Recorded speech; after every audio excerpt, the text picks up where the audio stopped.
Today I'm going to show you a $4 steak that's better than a ribeye.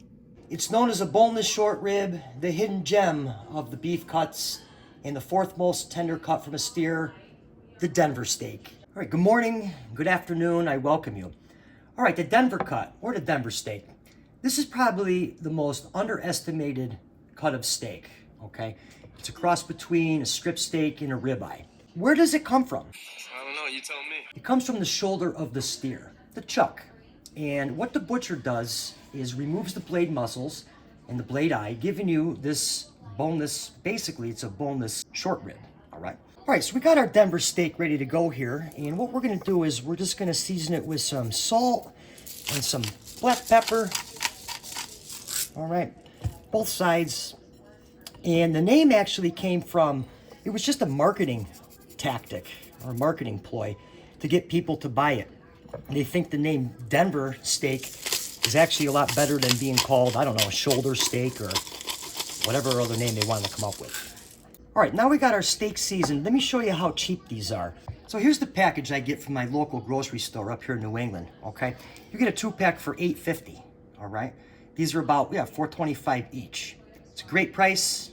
The only thing is I've never seen them anywhere in a grocery store that didn't have a butcher, all right? So let's put this guy aside and get our pan ready to cook. All right, so I got my pan ready to go here, and today I'm gonna add some extra virgin olive oil.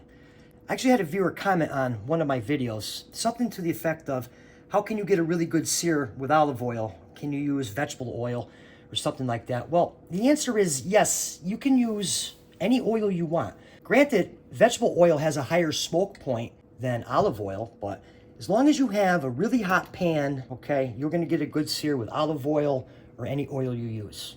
All right, so our pan's ready to go, nice and hot. We're gonna take our steak and we're just gonna kind of lay it right away from us here.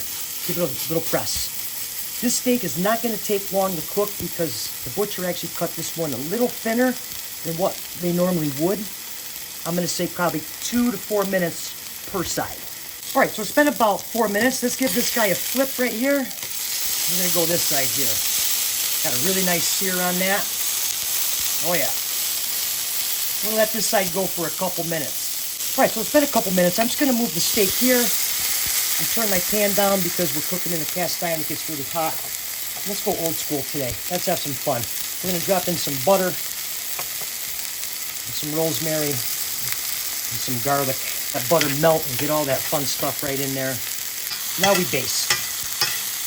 We're gonna baste and let this side go just for another 2 minutes. All right, so about 4 minutes total time on this side. I'm gonna give it one more baste and shut my pan off. And we're gonna take it right out of our pan and we're gonna let it rest right here on this plate. All right, so our steak's been resting and I just gave it a cut here. See, how's it looking? Yeah, that's actually looking nice, perfect, medium rare right there.